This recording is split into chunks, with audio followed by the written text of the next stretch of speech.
मुंबईतील भाजपचा अंतर्गत वाद हा आता फडणवीसांच्या दरबारामध्ये पोहोचलाय। आमदार मंदा म्हात्रे फडणवीसांच्या भेटीला गेलेले आहेत। गणेश नाईक विरुद्ध मंदा म्हात्रे वादाला आता नवं वळण लागण्याची शक्यता वर्तवली जाते। माझ्या मतदारसंघातील विकास कामांवरती नाईकांचा आमदार निधी कशासाठी असा सवाल मंदा म्हात्रेंनी उपस्थित केलेला आहे। नवी मुंबईमध्ये आरोग्य सेवा कामांचा लोकार्पण सोहळा आयोजित करण्यात आला होता आणि त्याच अनुषंगाने आता मंदा म्हात्रे या आक्रमक झालेल्या आहेत। भाजपचे आमदार मंदा म्हात्रे फडणवीसांच्या भेटीला गेल्याची ही दृश्य आपण बघत आहोत।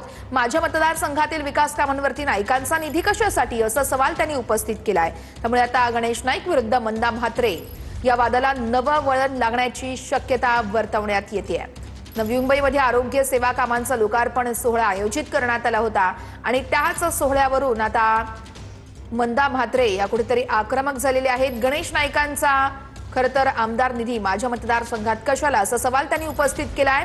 विनायक दावरुंग आमचे प्रतिनिधी या संदर्भातले अपडेट्स देत आहेत। विनायक, नवी मुंबईच्या राजकारणात नेमक्या काय घडामोडी घडतायत, कारण मंदा म्हात्रे आता फडणवीसांच्या भेटीला गेल्याचं सविस्तर सांगाल?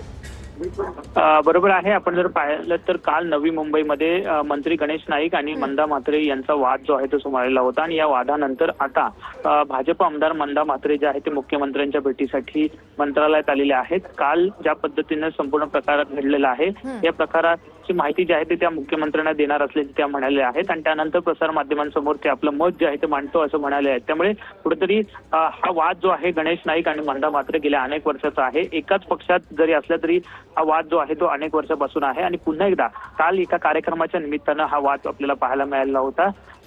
कुठेतरी त्यांना काही गोष्टींमध्ये डावललं जात आहे असं त्यांचं म्हणणं होतं। काही गोष्टी त्यांची जी विकास कामं आहेत त्या मुद्दामून विकास कामं होऊ दिली जात नाही असंही त्यांचं मत होतं आणि त्यामुळेच आता त्या मुख्यमंत्र्यांकडे काय नेमकं संपूर्ण तक्रार दाखल करतात हे बघावं लागेल। या भेटीकडे आपले लक्ष असेल। विनायक, अपडेट्स घेत राहू। तुर्तास धन्यवाद।